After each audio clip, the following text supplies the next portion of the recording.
언니, 외로운 마음으로 결정한 재혼은 더 늦게 후회할 수도 있어. 남편을 떠나보낸 뒤 9년 동안 저는 혼자 사는 법을 배우며 버텼습니다. 그래도 아픈 날도 저녁밥 앞에서도 사람 하나 없는 집에 들어설 때마다 마음이 무너지곤 했습니다. 그래서 늦게라도 기댈 사람이 생기면 괜찮아질 줄 알았습니다. 하지만 재혼 2달 만에 저는 그 집에서 아내가 아니라 눈치 보며 숨죽여야 하는 사람이 됐습니다. 대체 그 재혼 뒤에는 무엇이 기다리고 있었던 걸까요? 시작 전 구독과 좋아요로 함께 해주시고 어느 지역에서 듣고 계신지 댓글로 한 번씩만 남겨주세요. 그곳에 행복이 닿길 바라겠습니다. 그 집 현관문을 처음 열던 날이 지금도 생각납니다. 문 너머로 낡은 신발장이 보였고 왼쪽 벽에는 달력이 하나 걸려 있었습니다. 아무도 넘기지 않은 달력이었습니다. 몇 달치가 그냥 쌓인 채로요. 저는 그걸 보면서 이 집에 살림하는 손길이 얼마나 오래 없었는지를 짐작했습니다. 신발장 위에는 먼지가 얇게 앉아 있었고 현관 매트는 모서리가 말려 있었습니다. 누군가 오래 혼자 살았던 흔적이 그런 데서 먼저 보였습니다. 저는 그걸 보면서도 이상하게 마음이 놓였습니다. 이 집도 나처럼 오래 쓸쓸했구나 싶어서요. 그 생각이 얼마나 빨리 무너질지는 그때는 정말 몰랐습니다. 남편을 먼저 보낸 건 9년 전이었습니다. 병이 길었습니다. 처음 진단을 받던 날부터 마지막까지 3년 가까이 병원 다니는 일이 저희 부부의 일상이 됐습니다. 투병하는 동안에는 그래도 할 일이 있었습니다. 약 챙기고 주사 맞히고 식단 맞추고 병원 일정 관리하고 몸은 고됐지만 어디 집중할 때가 있었습니다. 그런데 남편이 가고 나니까 갑자기 아무것도 없어졌습니다. 챙겨야 할 사람도 걱정해야 할 일도 부지런히 움직여야 할 이유도 전부 한꺼번에 사라진 느낌이었습니다. 그 공백이 생각보다 훨씬 크고 무거웠습니다. 주변에서는 처음엔 자주 연락을 했습니다. 밥은 먹었냐? 잠은 자냐? 어디 아픈 데는 없냐? 그런데 1년이 지나고 2년이 지나면서 사람들도 제각각 자기 살림으로 돌아갔습니다. 당연한 일이었습니다. 저만 혼자 멈춰 있는 거였으니까요. 아들이 하나 있었지만 지방에 살았고 명절에나 올라왔습니다. 그나마도 바빠지면서 점점 뜸해졌습니다. 전화를 해도 바쁜 거 알면서 더 붙잡지를 못했습니다. 짧게 끊고 나면 그 뒤에 저녁이 더 길었습니다. 처음엔 혼자 사는 게 편한 줄 알았습니다. 아무도 신경 안 써도 되고 밥을 늦게 먹어도 뭐라는 사람이 없고 빨래를 며칠 쌓아둬도 눈치 볼 일이 없으니까요. 그런데 그게 편한 게 아니었습니다. 저한테 관심을 갖는 사람 자체가 없다는 거였거든요. 편하다고 느낀 게 아니라 사람 없는 생활에 익숙해진 것뿐이었습니다. 그 차이를 한참 뒤에야 알았습니다. 익숙해진 것과 괜찮아진 건 다르다는 걸요. 아침이면 혼자 죽을 끓여 먹었습니다. 점심은 전날 남은 반찬으로 때우고 저녁엔 TV 소리라도 켜둔 채 밥숟갈을 들었습니다. TV에서 누가 떠들어야 밥상이 덜 쓸쓸했습니다. 그게 싫지는 않았습니다. 그냥 그런 생활이 됐습니다. 그런데 아픈 날이 문제였습니다. 감기만 걸려도 무릎이 쑤셔도 혼자 누워 있으면 이 방 안에 저밖에 없다는 게 그렇게 크게 느껴질 수가 없었습니다. 비가 오던 날이 있었습니다. 외출하려고 현관에 섰는데 우산이 없었습니다. 남편이 쓰던 건 오래전에 버렸고 제 것은 어디서 잃어버린지 기억도 안 났습니다. 우산 하나 없어서 현관 앞에 한참을 서 있었습니다. 비 그칠 때까지 그냥 서 있었습니다. 그러다 문득 이런 생각이 났습니다. 아프면 혼자 병원은 갈 수 있습니다. 그런데 다녀와서 왔다고 말할 사람이 없다는 건 그건 다른 얘기라고요. 그 생각이 한번 들고 나니까 좀처럼 사라지지 않았습니다. 그날 이후로 집 안에만 있는 게 무서워졌습니다. 뭐라도 해야겠다 싶었습니다. 그래서 주민센터 봉사에 나가게 됐습니다. 반찬 나눔이었습니다. 어르신들 댁에 반찬통을 갖다 드리는 일인데 처음엔 그냥 시간이나 보내려고 나갔습니다. 몸을 움직이면 덜 외롭다는 말을 어디서 들은 것 같아서요. 처음 며칠은 어색했습니다. 다들 오래된 사이처럼 보였고 저는 혼자 구석에서 반찬통 번호 맞추는 일만 했습니다. 거기서 강태호 씨를 만났습니다. 말이 많지 않은 분이었습니다. 봉사하는 동안 크게 웃거나 앞에 나서는 편이 아니었습니다. 조용히 제 몫을 하는 분이었습니다. 그런데 이상하게 옆에 있으면 긴장이 풀렸습니다. 제가 반찬통 뚜껑을 잘못 맞추고 있으면 소리 없이 와서 바꿔주셨고 무거운 상자를 들려고 할 때면 말없이 먼저 손이 나왔습니다. 서툰 저를 눈치채도 뭐라 하지 않았습니다. 그냥 자연스럽게 옆에 있었습니다. 그런 사람이 얼마만인지 모르겠더라고요. 도와주면서 생색 안 내는 사람이요. 봉사가 끝난 날이면 같이 국수를 먹는 날이 생겼습니다. 처음엔 우연처럼 같은 방향이어서 걷다 보니 된 것이고 나중엔 그냥 당연한 것처럼 됐습니다. 국수 한 그릇 앞에 앉아서 태호 씨는 별 얘기를 다 꺼냈습니다. 세탁소를 하던 친구 이야기, 젊었을 때 공사판에서 밥 먹던 이야기, 딸이 열이 펄펄 끓던 날 밤새웠던 이야기. 특별한 이야기가 아니었습니다. 어디서나 들을 수 있는 평범한 얘기들이었습니다. 그런데 저는 그게 좋았습니다. 오랫동안 아무도 저한테 그냥 일상 이야기를 꺼내준 사람이 없었거든요. 걱정하거나 안부를 묻는 말 말고 그냥 자기 살아온 얘기를 편하게 늘어놓는 사람이요. 어느 날 버스 정류장 앞에서 태호 씨가 말했습니다. 이제 혼자 저녁 드시지 마세요. 늦었어도 같이 먹을 사람은 있어야죠. 그 말을 듣는데 목이 잠겼습니다. 별것도 아닌 말이었습니다. 그런데 별것 아닌 말이 왜 그렇게 크게 들렸는지 모르겠습니다. 저는 그냥 웃으면서 고맙다고 했는데 돌아오는 버스 안에서 눈이 흐려졌습니다. 창밖을 보는 척하면서 소매로 눈가를 닦았습니다.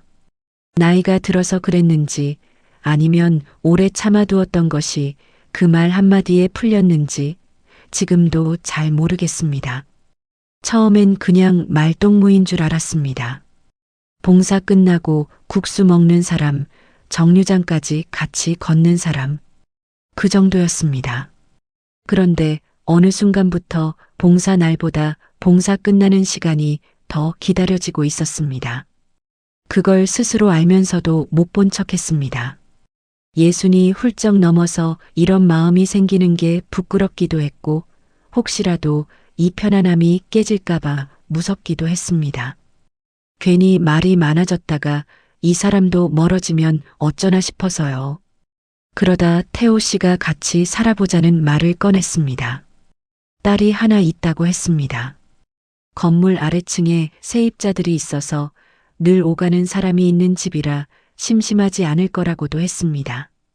밥 2그릇 차리는 게 1그릇 차리는 것과 크게 다르지 않다고 그렇게 담담하게 말했습니다. 저는 그 말이 고마웠습니다. 거창하게 설득하려 들지 않아서요. 흔들리게 만드는 말을 잘 아는 사람처럼 굴지 않아서요. 저는 솔직히 말하면 오래 망설였습니다. 아들한테 어떻게 얘기하나 싶기도 했고 주변에서 뭐라 할까 싶기도 했습니다. 친구 하나가 이런 말을 했습니다. 언니, 외로운 마음으로 한 결혼은 더 늦게 후회할 수도 있다고요. 그 말이 마음에 오래 남았습니다. 남아있으면서도 저는 결국 그 손을 잡았습니다. 외로움은 아는데 방법을 모르는 것보다 늦더라도 한번 해보는 게 낫다고 생각했습니다. 이제 와 생각하면 그때 제가 원했던 건 딱 하나였습니다. 저녁밥 먹을 때 맞은편 자리에 사람이 있는 것. 그게 다였습니다. 그 작은 것 하나가 없어서 9년을 버텼고 그 작은 것 하나를 찾으려다 그 집 문을 열었습니다. 그리고 그 문을 연 순간부터 저는 아내가 아닌 다른 무언가가 돼가고 있었습니다. 그때는 몰랐습니다. 아직은요. 그 집 현관 앞에 서던 날 왜 태호 씨 딸은 저를 보자마자 미소부터 거뒀을까요? 그때 그 표정이 무슨 의미였는지를 저는 너무 늦게 알았습니다. 혼인신고를 마치고 저는 태호 씨 상가주택 2층으로 들어갔습니다. 짐이라고 해봐야 옷 몇 벌, 그릇 몇 개, 약봉지 담아두던 작은 바구니, 그리고 오래된 앨범 하나였습니다. 이사라고 부르기도 민망한 짐이었습니다. 그걸 들고 계단을 오르는데 태호 씨가 앞에서 문을 열어줬습니다.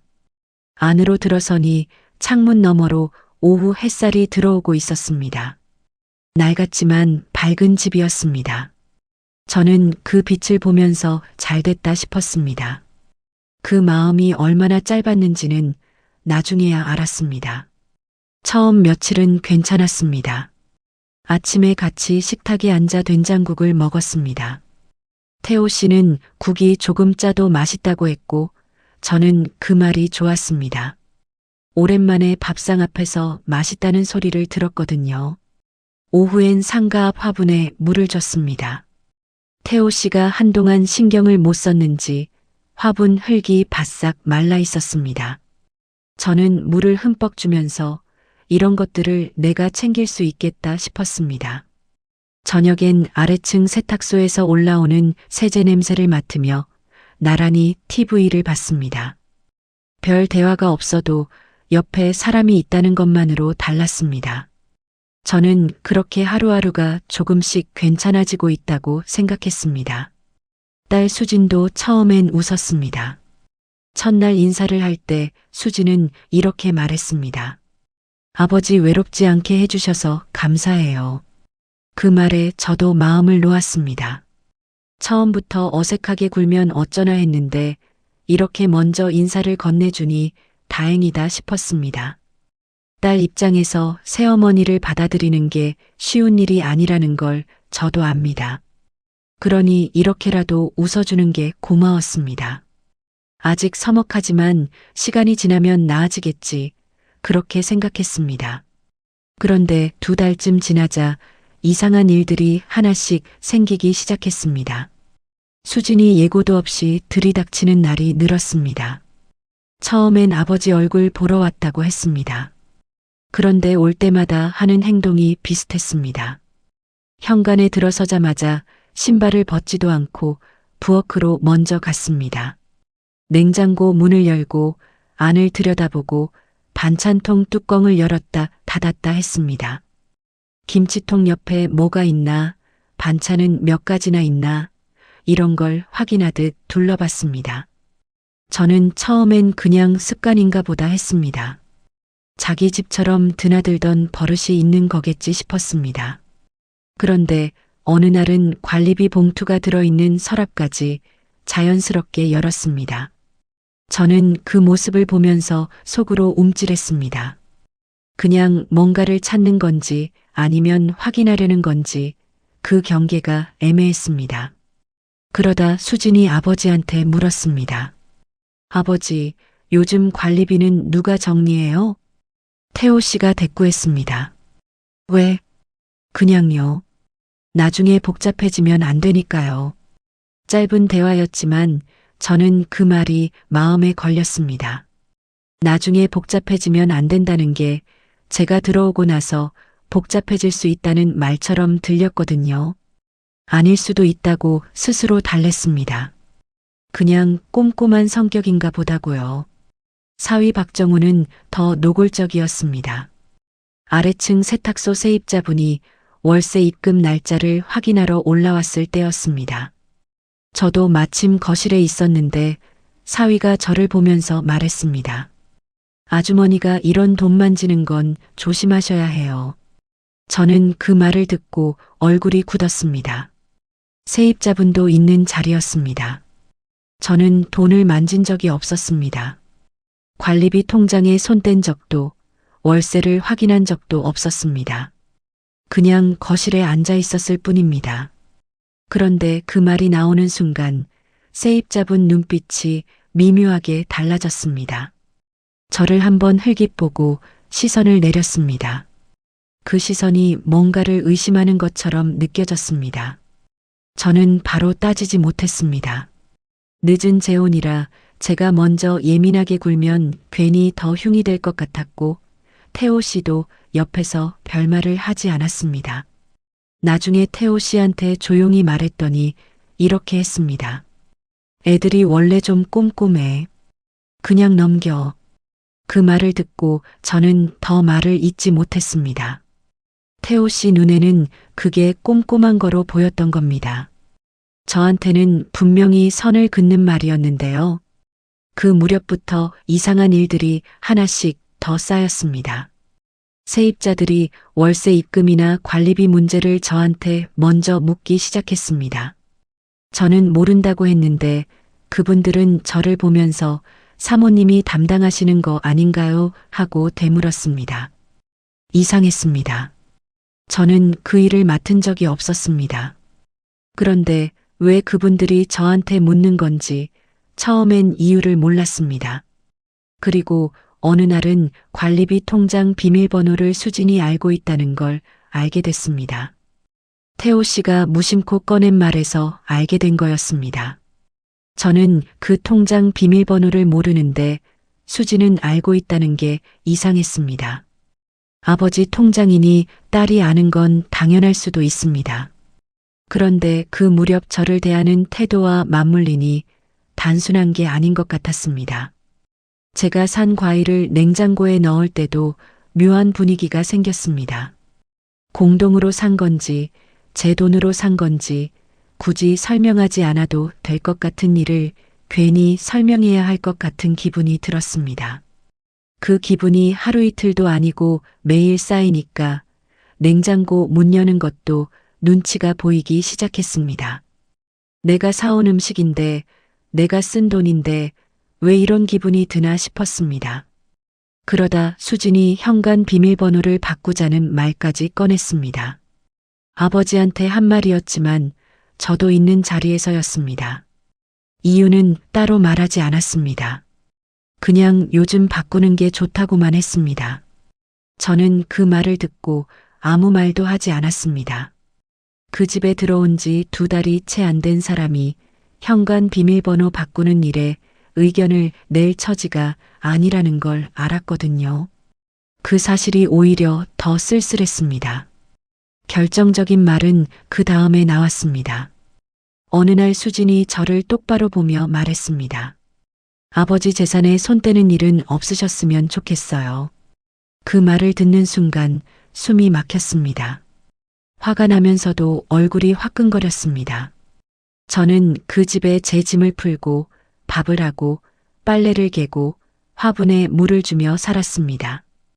태호 씨 밥상을 차리고 아래층 세입자분들 오면 인사하고 집안 구석구석 쓸고 닦았습니다.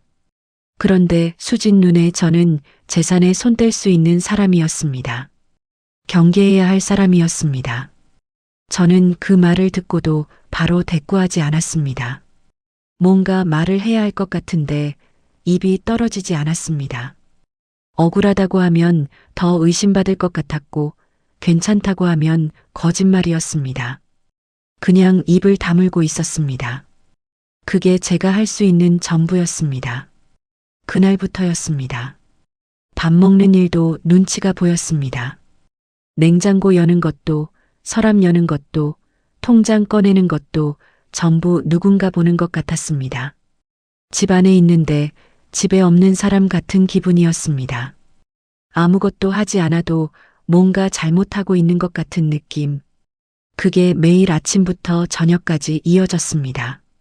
그리고 저는 그 느낌에 익숙해져 가고 있었습니다. 그게 더 무서웠습니다. 9년 동안 혼자 살면서 외로웠던 건 아무도 없어서였습니다. 그런데 그 집에서 외로운 건 사람들 사이에서 저만 없는 사람 취급을 받아서였습니다. 두 외로움이 같은 이름인데 이렇게 다를 수가 없었습니다. 그게 66세 여자의 지옥 시작이었습니다.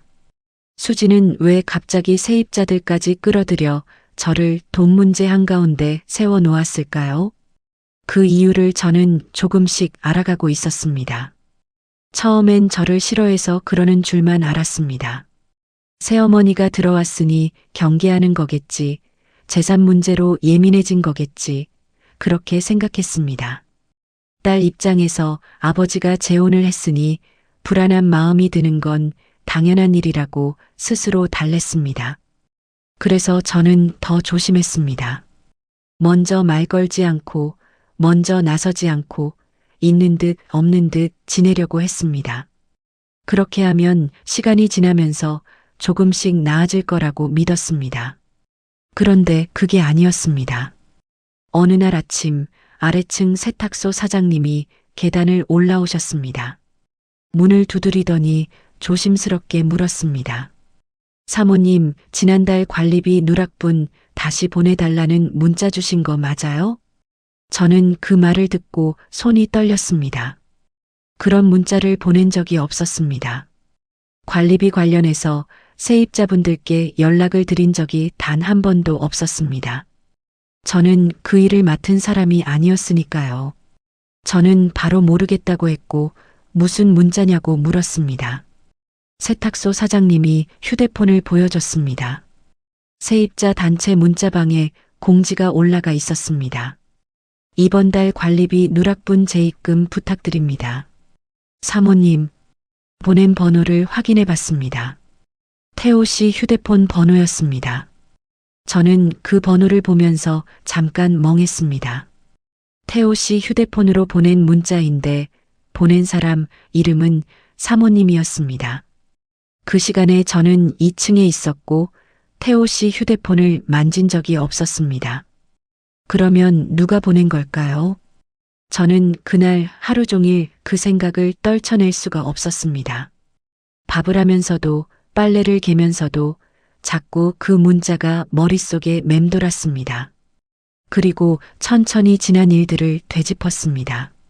수지는 올 때마다 아버지 휴대폰을 자연스럽게 들여다봤습니다. 충전한다며 가져가는 날도 있었고 아버지 연락처 정리해준다며 한참 만지는 날도 있었습니다. 그게 그냥 딸이 아버지 휴대폰 챙기는 거라고만 생각했는데 이제 다시 보니 달리 보였습니다. 사위는 관리비 통장 사본을 2번이나 찍어갔습니다. 처음엔 세금 신고 때 필요하다고 했고 두 번째엔 관리업체에 제출할 서류가 필요하다고 했습니다. 저는 그때도 이상하다 싶었지만 태호 씨가 괜찮다고 하니 그냥 넘겼습니다. 게다가 태호 씨는 귀찮다며 임대차 재계약 확인 도장을 저한테 맡겨둔 상태였습니다. 도장이 어디 있는지 아는 사람이 저였으니까 세입자들 눈엔 제가 건물 관리까지 같이 하는 사람처럼 보이기 딱 좋았습니다. 이 집에 들어온 지 2달밖에 안 된 사람이 어느새 건물 살림을 쥐고 흔드는 사람처럼 보이게 된 겁니다. 저도 모르는 사이에요. 그제야 윤곽이 잡혔습니다. 딸 부부 입장에서 저는 가장 편한 희생양이었던 겁니다. 늦게 들어온 새어머니, 건물 사정을 아직 다 모르는 사람, 가족도 아니고 오래된 사람도 아닌 사람. 문제가 생기면 새어머니가 건드렸다고 하면 그만인 구조였습니다. 세입자들도 저를 오래 알지 못하니 의심할 수 있었고 태호 씨도 딸 편을 들 가능성이 높았습니다. 저는 그 판에서 가장 힘이 없는 자리에 놓여 있었던 겁니다. 저는 바로 태호 씨한테 달려가지 않았습니다. 일단 문자 캡처를 저장했습니다. 그리고 세탁소 사장님께 그 공지를 받은 날짜와 시간을 메모해 달라고 부탁드렸습니다. 사장님은 영문을 모르면서도 꼼꼼하게 적어주셨습니다. 저는 그 메모를 받아들고 방으로 들어왔습니다. 태호 씨한테는 저녁에 조용히 말했습니다. 문자 캡처를 보여주며 분명하게 말했습니다. 이건 제가 보낸 게 아니에요. 그런데 태호 씨는 저를 믿기보다 먼저 한숨을 쉬었습니다. 그 한숨이 길었습니다. 그리고 말했습니다. 당신도 그냥 조심했으면 이런 말 안 나왔잖아. 저는 그 말을 듣고 한동안 아무 말도 못했습니다. 조심한다는 게 무슨 의미인지 몰라서가 아니었습니다. 저는 매일 조심하며 살았습니다. 냉장고 여는 것도 눈치 보고, 서랍 여는 것도 눈치 보고, 밥 한 끼 먹는 것도 눈치를 봤습니다. 그렇게 매일 숨죽이며 지냈는데 보내지도 않은 문자 때문에 제가 조심을 안 한 사람이 됐습니다. 저는 그 자리에서 더 말을 잇지 않았습니다. 따지면 제가 더 몰아붙이는 사람이 될 것 같았고, 울면 감정적인 사람이 될 것 같았습니다. 그냥 알겠다고 하고 방으로 들어왔습니다. 그날 밤 저는 오래 누워 있었습니다. 천장을 보면서 이 결혼이 어디서부터 잘못된 건지를 생각했습니다. 태호 씨가 나쁜 사람이라서가 아니었습니다. 딸 부부가 처음부터 저를 쫓아내려 했던 것도 그 순간엔 아직 확신할 수 없었습니다. 그런데 한 가지는 분명했습니다. 이 집에서 문제가 생겼을 때 제 편에 서줄 사람이 아무도 없다는 것이었습니다. 남편조차도요. 처음엔 단순히 딸이 예민한 줄만 알았습니다. 그런데 그제야 알았습니다. 저를 이 상황으로 끌고 들어온 건 수진 부부만이 아니라 끝까지 제 편에 서지 않는 남편이라는 거요. 믿어주지 않는 것과 모른 척하는 것은 다릅니다. 태호 씨는 모른 척하는 게 아니라 처음부터 딸 쪽이 편한 사람이었던 겁니다. 저는 그걸 인정하는데 그날 밤이 꼬박 걸렸습니다. 그래도 저는 바로 나가지 못했습니다. 혼인신고한 지 얼마 되지도 않았습니다. 또 실패했다는 소리를 듣고 싶지 않았습니다. 주변에서 그러니까 조심했어야지 할 것 같았고 아들한테도 걱정을 끼치고 싶지 않았습니다. 게다가 제가 먼저 문제를 만들었다는 말은 더더욱 듣고 싶지 않았습니다. 태호 씨가 맡겨둔 재계약 도장이 아직 제 손에 있는 상태였으니까요. 제가 먼저 나가버리면 그 도장 때문에라도 제가 뭔가 잘못한 것처럼 될 수 있었습니다. 그래서 저는 버티기로 했습니다. 대신 달라진 게 있었습니다. 그날부터 저는 그냥 살림하는 사람이 아니라 기록하는 사람이 됐습니다. 관리비 통장 입출금 내역을 날짜별로 정리하기 시작했습니다. 세입자 입금표도 따로 메모했습니다. 수진이 집에 올 때마다 있었던 일, 사위가 한 말, 문자가 발송된 시각, 그날 제가 어디 있었는지까지 작은 공책에 적었습니다. 크게 달라 보이는 행동은 하지 않았습니다. 밥도 하고 빨래도 개고 화분에도 물을 줬습니다.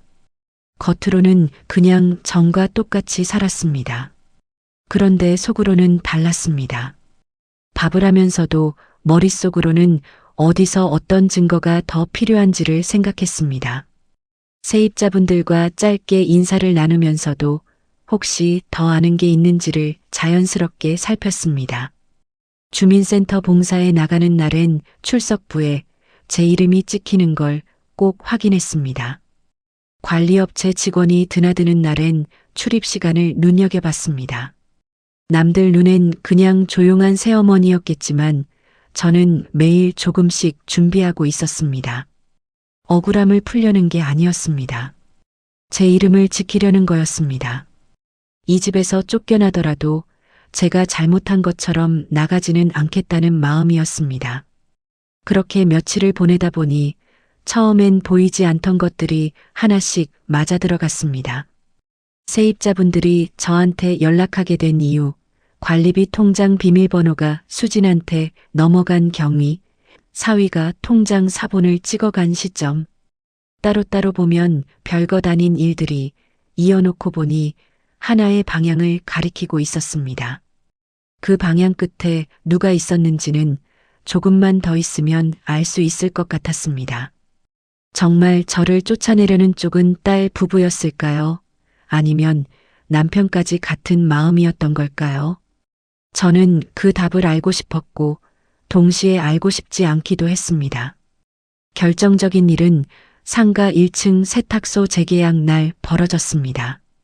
그날 아침 태호 씨는 서류 챙기는 게 귀찮다며 저한테 먼저 내려가 있으라고 했습니다. 재계약 확인 도장도 제 손에 있었고 서류 봉투도 제가 들고 있었습니다. 저는 별다른 생각 없이 봉투를 챙겨 1층 부동산 사무실로 내려갔습니다. 태호 씨가 곧 내려올 거라고 생각했습니다. 조금만 기다리면 된다고 생각했습니다. 그런데 문을 열고 들어서는 순간 저는 멈칫했습니다. 수진과 사위가 이미 와 있었습니다. 그것도 자리를 잡고 앉아 있었습니다.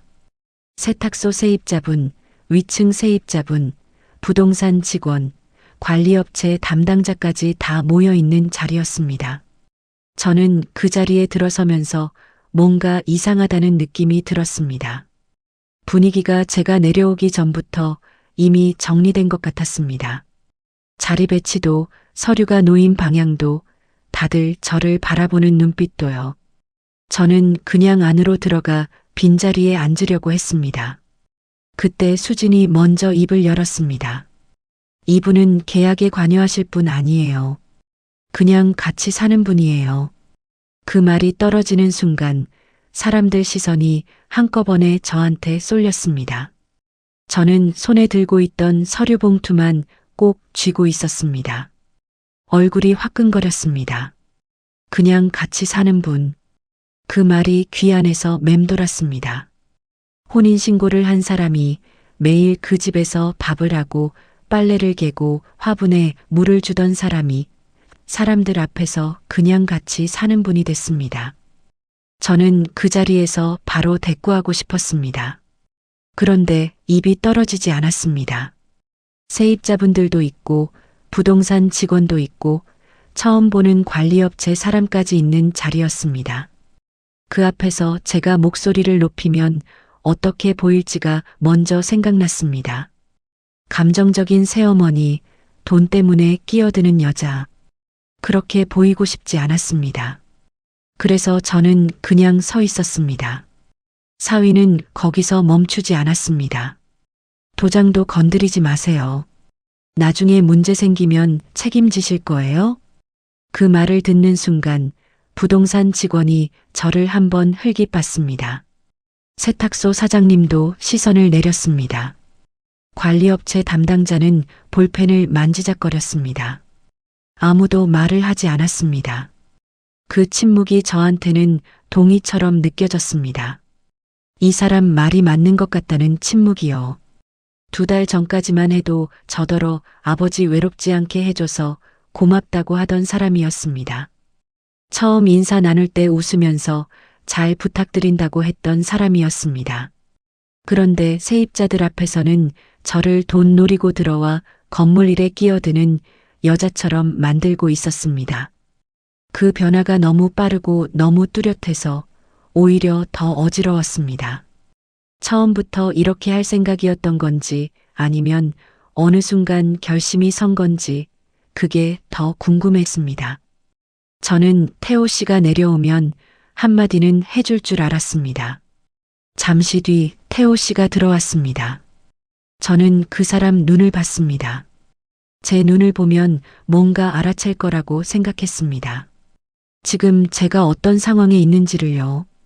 그런데 태호 씨는 저를 보지 않았습니다. 자리에 앉으면서 수진 쪽을 보더니 짧게 말했습니다. 오늘은 수진이가 처리해라. 그 말이 그 자리에서 오래 울렸습니다. 저를 변호하지 않았습니다. 오해라고 바로잡지도 않았습니다. 그냥 그 자리에서 저를 지워버렸습니다. 딸한테 다 맡긴다는 그 짧은 말 한마디가 수진이 한 말보다 사위가 한 말보다 더 깊이 들어왔습니다. 남편이라는 사람이 제 편에 서지 않은 게 아니라 처음부터 그럴 생각이 없었다는 게 그 순간 분명해졌습니다. 재계약은 수진이 진행했습니다. 저는 그 자리에 있었지만 없는 사람이었습니다. 서류가 오가는 동안 아무도 저한테 말을 걸지 않았습니다. 저도 아무 말을 하지 않았습니다. 손에 들고 있던 서류 봉투를 내려놓지도 다시 챙기지도 못한 채 그냥 앉아 있었습니다.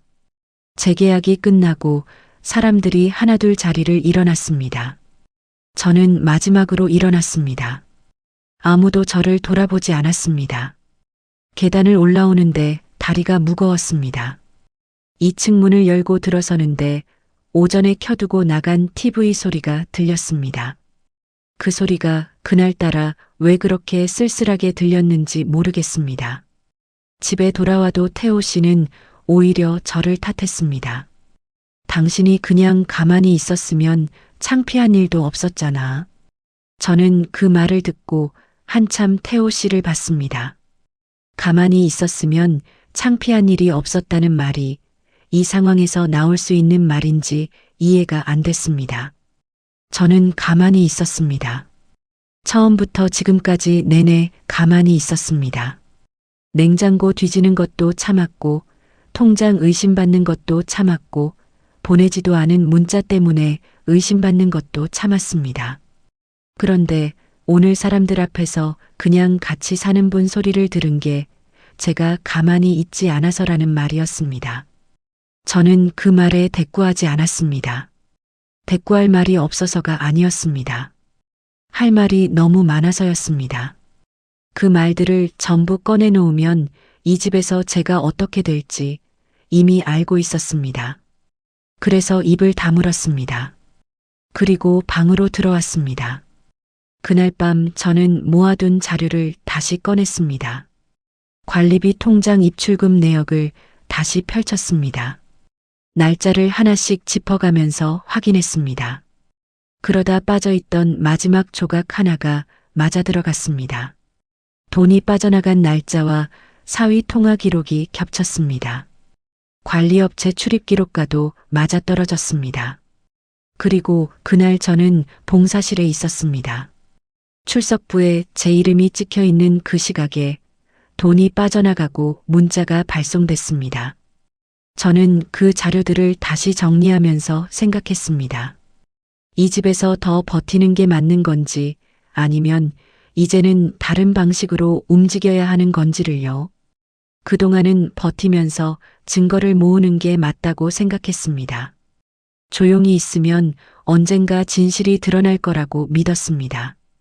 그런데 오늘 그 자리를 겪고 나니 조용히 있는 게 저를 지키는 게 아니라는 걸 알았습니다. 조용히 있으면 있을수록 저는 더 만만한 사람이 될 뿐이었습니다. 그래서 저는 결심했습니다. 다음 재계약 날까지 기다리기로 했습니다.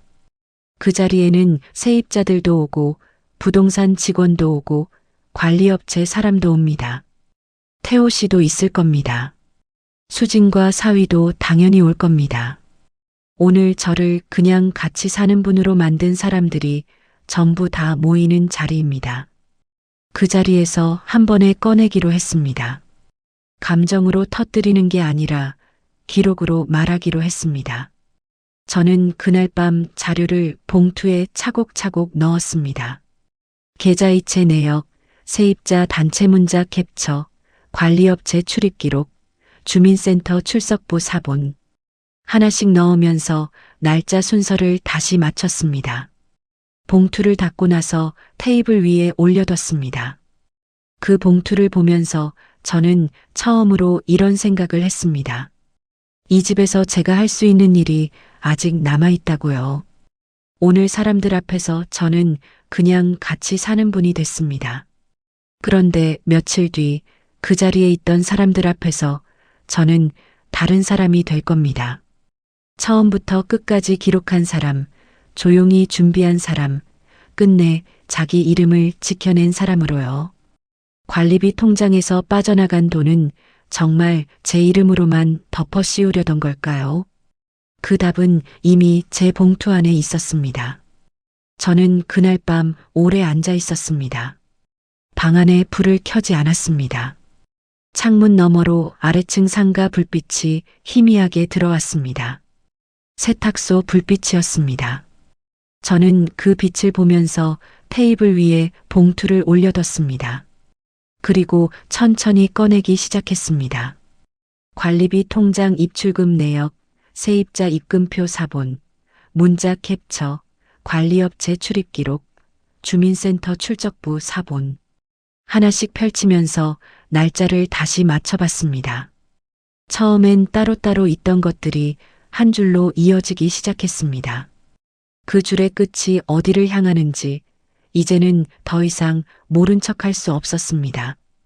관리비 통장에서 빠져나간 돈은 제 계좌가 아니었습니다. 사위 박정우 계좌로 흘러가 있었습니다. 명목은 건물 수리비 선지급이었습니다. 그런데 실제 수리 내역이 없었습니다. 관리업체에 넌지시 확인해 보니 그 기간에 진행된 수리 공사 자체가 없었습니다. 돈은 분명히 빠져나갔는데 그 돈이 실제로 쓰인 흔적이 어디에도 없었습니다. 서류상으로는 수리비였지만 실제로는 아무 근거 없이 사위 통장으로 들어간 돈이었습니다. 저는 그 내역을 보면서 손끝이 싸늘해졌습니다. 이걸 모른 척하고 넘어갔으면 나중에 문제가 터졌을 때 제 이름이 먼저 불렸을 겁니다. 건물 일에 관여했던 사람, 도장을 쥐고 있던 사람, 새로 들어온 사람, 그 세 가지가 다 저였으니까요. 관리업체 출입 기록도 다시 확인했습니다. 돈이 빠져나간 날 상가에 드나든 사람은 사위뿐이었습니다. 태호 씨는 그날 오전부터 병원 예약이 있어서 나가 있었고 저는 주민센터 봉사실에 있었습니다. 봉사실 출석부에 제 이름이 그날 오전 시각에 정확하게 찍혀 있었습니다. 저는 그 자리에 없었다는 게 기록으로 남아 있었습니다. 누군가 나중에 저를 의심하더라도 그 기록이 먼저 말해줄 수 있었습니다. 세입자들한테 보낸 문자도 다시 들여다봤습니다. 태호 씨 휴대폰으로 발송된 시각을 확인했습니다. 그 시각이 사위와 통화한 직후였습니다. 통화가 끊기고 얼마 지나지 않아 문자가 나간 겁니다. 그리고 그 시간에 저는 봉사실에 있었습니다. 출석부 시각과 문자 발송 시각이 겹쳤습니다. 제가 보낼 수 없는 시간이었습니다. 그 문자는 처음부터 제가 보낸 게 아니었고 처음부터 제 이름을 빌려 보낸 것이었습니다. 그제야 전체 그림이 보였습니다. 딸 부부는 건물 관리권을 아예 자기들 손으로 넘겨받고 싶었던 겁니다. 태호 씨 혼자 있을 때는 그게 쉽지 않았을 겁니다. 아버지가 직접 관리하고 있었으니까요. 그런데 제가 들어오면서 판이 달라졌습니다. 새로 들어온 사람, 건물 사정을 잘 모르는 사람, 가족이라고 하기엔 아직 낯선 사람을 중간에 세워두면 됐습니다. 그 사람이 건물 일에 조금이라도 관여한 것처럼 보이게 만들어두고 나중에 문제를 한번 터뜨리면 그 사람한테 뒤집어 씌우기가 쉬웠습니다. 저는 그 판에서 가장 힘이 없는 자리에 앉혀진 거였습니다. 나이 든 새어머니, 늦게 들어온 사람, 아무도 오래 믿어주지 않을 사람, 뒤집어 씌우기엔 제가 딱 맞는 자리였습니다. 저는 그 사실을 알고 나서도 바로 움직이지 않았습니다. 솔직히 말하면 손이 떨렸습니다. 화가 나기도 했고 허탈하기도 했습니다. 억울함이 올라오는데 그걸 꾹 누르는 게 쉽지 않았습니다. 이 집에서 밥을 하고 빨래를 개고 화분에 물을 주며 지낸 시간들이 한꺼번에 머릿속을 지나갔습니다. 처음 이 집 현관문을 열던 날 달력이 몇 달째 넘겨지지 않은 걸 보면서 내가 챙겨야겠다고 생각했던 그 마음까지요. 그 마음이 이렇게 쓰일 줄은 몰랐습니다. 그래도 저는 감정으로 터뜨리지 않기로 했습니다. 울거나 소리를 지르면 제가 지는 겁니다. 예민한 새어머니, 분란을 일으키는 사람이 될 뿐이었습니다. 저는 그렇게 기억되고 싶지 않았습니다. 제 이름을 더럽히지 않고 지켜내는 것, 그게 제가 이 집에서 할 수 있는 마지막 일이었습니다. 그러려면 자리가 필요했습니다. 세입자도 있고 부동산 직원도 있고 태호 씨도 있고 수진과 사위도 있는 자리. 그 자리에서 한 번에 꺼내야 했습니다. 마침 며칠 뒤 세입자 재계약 날이 잡혀 있었습니다. 저는 그날까지 기다리기로 했습니다. 그 사이에 빠진 자료가 있는지 다시 꼼꼼히 확인했습니다.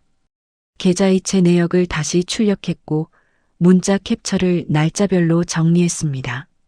관리업체 출입 기록은 담당자한테 직접 연락해서 공식 확인서를 받아뒀습니다. 주민센터 봉사실 출석부 사본도 따로 챙겼습니다. 겉으로는 전과 똑같이 살았습니다. 밥도 하고 빨래도 개고 아침에 화분에도 물을 줬습니다. 아무도 제가 준비하고 있다는 걸 몰랐을 겁니다. 그리고 마지막으로 하나가 더 있었습니다. 사위가 수진과 통화하는 걸 우연히 녹음한 파일이었습니다. 제가 의도해서 한 게 아니었습니다. 어느 날 사위가 집에 와서 거실에서 전화를 걸었는데 부엌 문이 열려 있어서 목소리가 다 들렸습니다. 뭔가 이상한 느낌이 들어서 조용히 휴대폰 녹음을 켰습니다.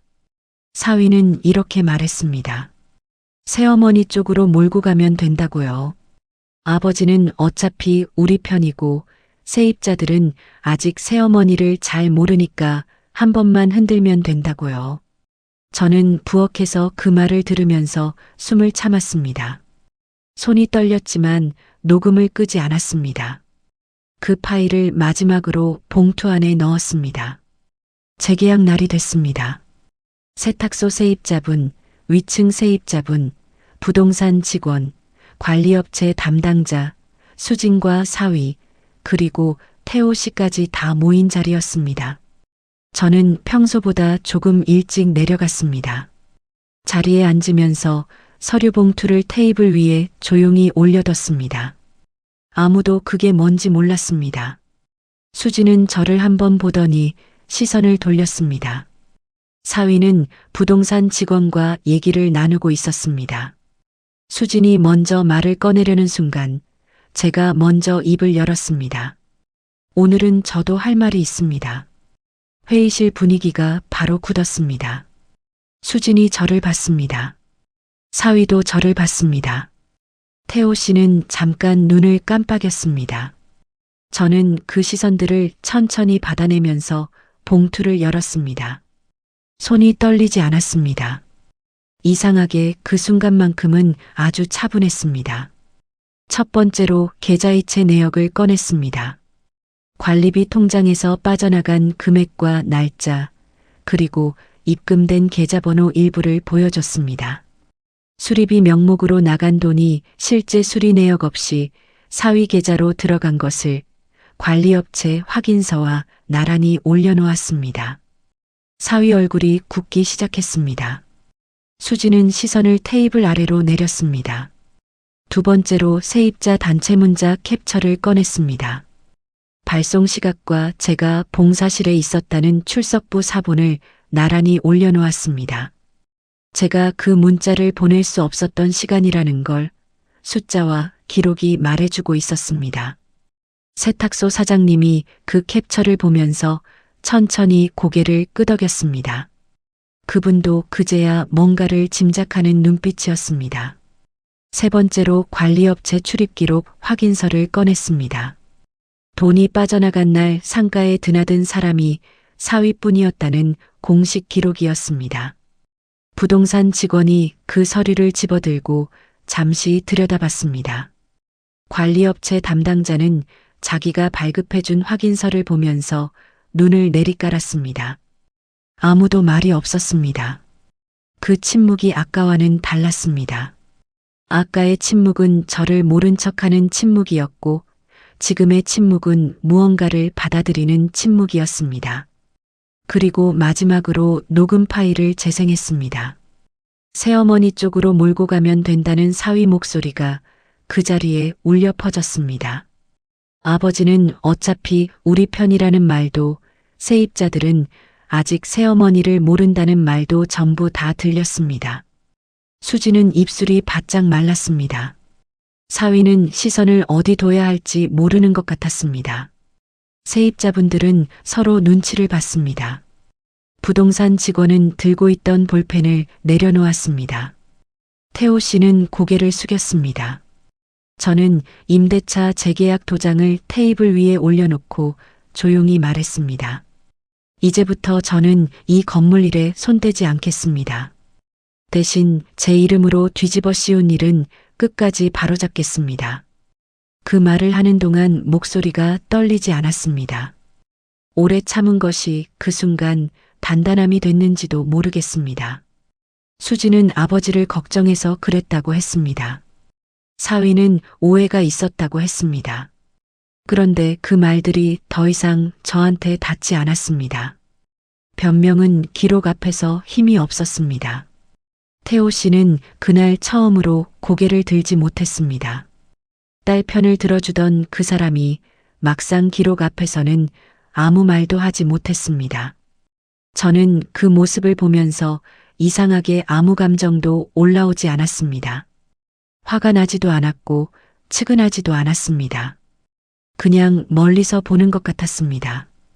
오래 기다렸던 순간인데 막상 그 자리에 오니 생각보다 담담했습니다. 판은 분명 뒤집혔습니다. 그런데 이상하게 마음이 시원하지 않았습니다. 억울함은 풀렸는데 그 자리에 남은 게 홀가분함이 아니라 차가운 고요함이었습니다. 이 집에서 이겼다는 생각보다 이 집에서 이렇게까지 싸워야 했다는 사실이 더 크게 남았습니다. 저녁밥 먹을 때 맞은편 자리에 사람이 있으면 좋겠다고 들어온 사람이 증거를 모으고 녹음을 챙기고 공식 확인서를 떼야 했습니다. 그게 슬펐습니다. 이긴 것보다 그게 더 오래 남았습니다. 판은 뒤집혔지만 그 집에서 제가 더 살아야 할 이유가 정말 남아 있었을까요? 저는 그 답을 이미 알고 있었습니다. 그날 밤 짐을 싸면서요. 사건 이후 며칠이 지났습니다. 세탁소 사장님이 먼저 올라오셨습니다. 문 앞에 서서 말씀하셨습니다. 사모님, 괜히 오해해서 정말 죄송합니다. 저는 괜찮다고 했습니다. 그분 잘못이 아니었습니다. 그분도 누군가 만들어 놓은 판 위에 올라간 것 뿐이었습니다. 위층 세입자분도 비슷한 말을 했습니다. 관리업체 담당자도 앞으로는 본인 확인 없이 연락망을 건드리는 일은 없겠다고 했습니다. 겉으로 보면 제가 이긴 것처럼 보였을 겁니다. 억울함을 증명했고 오해를 풀었고 사과도 받았습니다. 그런데 이상하게 마음이 시원하지 않았습니다. 사과를 받는 동안에도 저는 자꾸 다른 생각을 했습니다. 이 집에 처음 들어오던 날 현관 앞에서 느꼈던 그 마음이 생각났습니다. 달력이 몇 달째 넘겨지지 않은 걸 보면서 내가 이 집을 챙겨야겠다고 생각했던 그 마음이요. 그 마음 하나 붙잡고 들어왔는데 2달 만에 증거를 모으고 녹음을 챙기는 사람이 됐습니다. 사과를 받는다고 해서 그 시간들이 없던 일이 되는 건 아니었습니다. 제일 아픈 건 수진의 모욕도 사위의 거짓말도 아니었습니다. 끝까지 제 편에 서지 않았던 남편의 침묵이었습니다.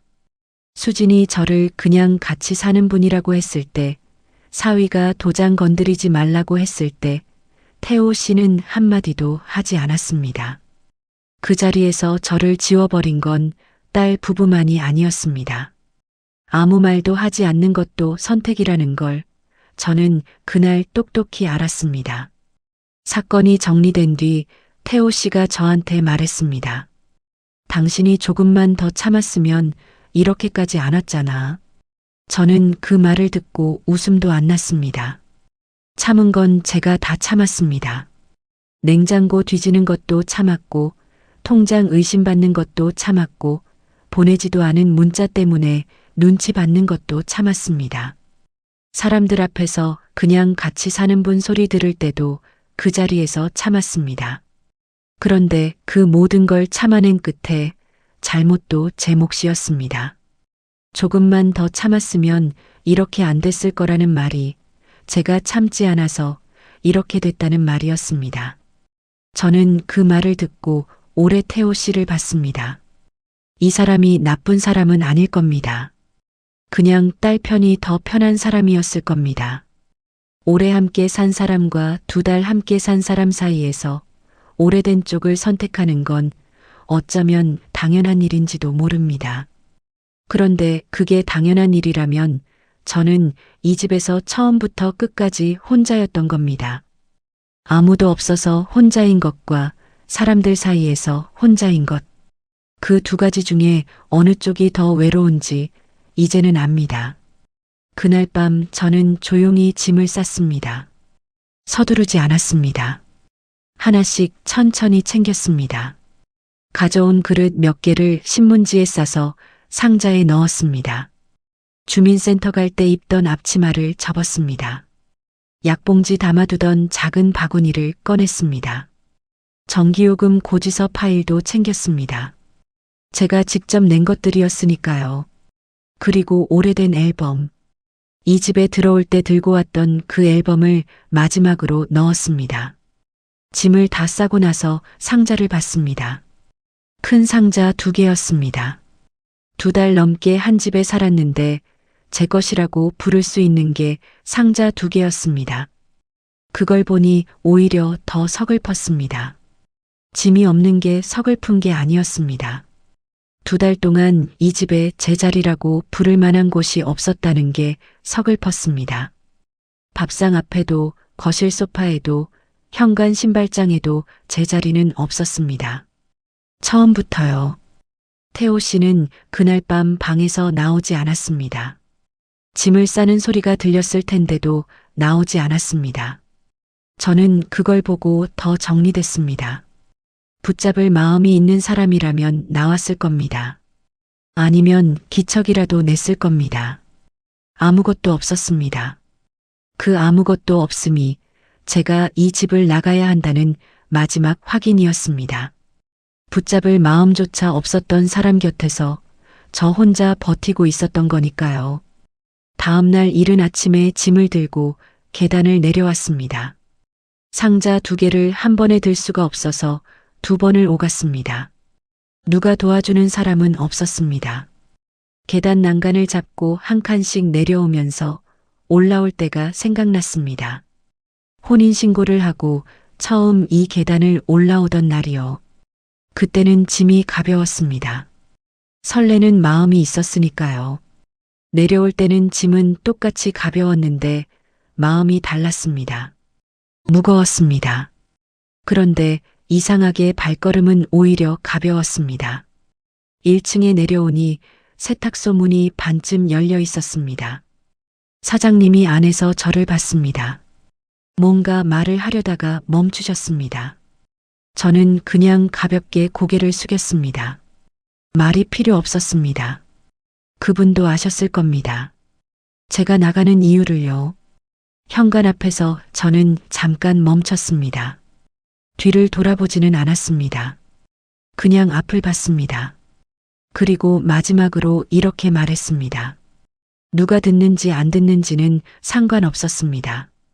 제가 해야 할 말이어서 했습니다. 저는 외로워서 결혼했지 모욕받으려고 들어온 건 아닙니다. 그 말을 하고 나서 문을 열었습니다. 바깥 공기가 들어왔습니다. 아침 공기였습니다. 차가웠지만 깨끗했습니다. 저는 상자를 들고 걸었습니다.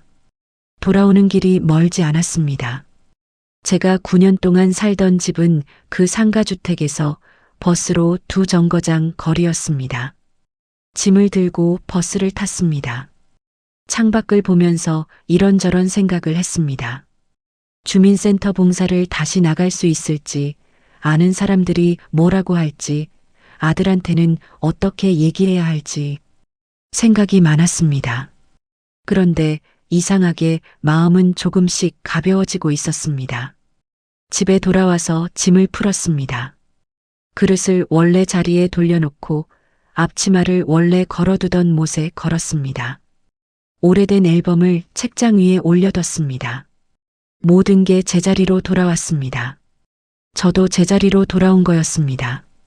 그 생각이 드는데 눈이 흐려졌습니다. 서러워서가 아니었습니다. 여기가 제 자리였다는 게 이제야 실감이 나서였습니다. 며칠이 지나서 주민센터 봉사에 다시 나갔습니다. 처음엔 사람들이 쳐다보는 것 같아서 고개를 못 들었습니다. 뭔가 수군거리는 것 같기도 했습니다.